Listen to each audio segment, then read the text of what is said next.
Kerana hidup di dunia ini pastinya ramai di kalangan kita, bahkan hampir keseluruhannya tidak dapat elak kita akan terlibat dengan berhutang. Tak kisahlah hutang dalam sudut apa, hutang peribadi ke, hutang kereta ke, bahkan hutang dengan kawan-kawan pun hutang.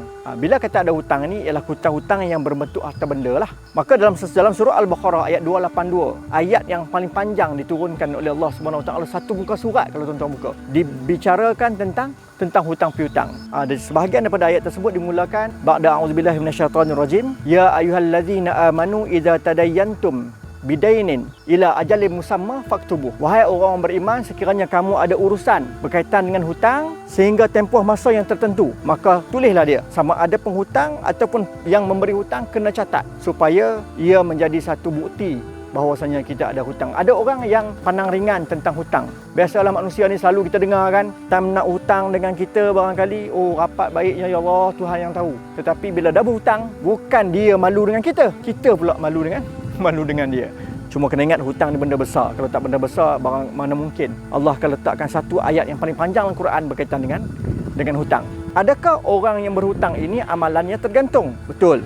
Nafsul mu'min mu'allaqah bidaini. Maksudnya orang yang berhutang ini jiwa dia tu bergantung, hatta yaqda anhu, sehinggalah dia menyelesaikan hutang dia.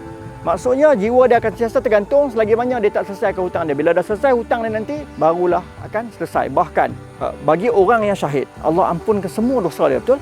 Illa ad-dain, kecuali hutang. Maksudnya orang yang mati syahid ni kalau ikutkan dalam kategori yang level tinggi lah di sisi Allah.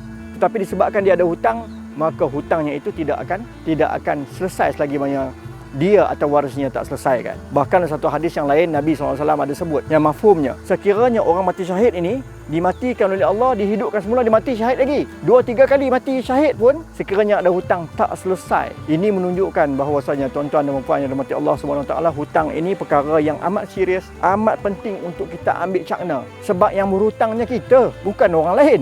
Ada pula yang orang keluarkan pula, dia kata tak apa kalau hutang bank tak apa, sebab bank ni institusi, dia bukannya manusia. Tak kisahlah hutang dengan institusi ataupun dengan manusia, hukum dia sama. Sebab di situ ada janji kita dengan manusia. Dalam institusi itu ada orang yang bekerja, maka dia dianggap sebagai orang yang memberi hutang kepada kita, maka kita wajib bayar hutang. Pastikan kita sebelum berhutang ataupun tengah berhutang, kita berusaha bersungguh-sungguh untuk selesaikan hutang kita. Yang belum berhutang, jangan tambah hutang sekiranya kamu tidak mampu untuk menyelesaikan hutang tersebut. Buatlah hutang seadanya, selagi mana kita mampu membayarnya, jangan berlebih-lebihan.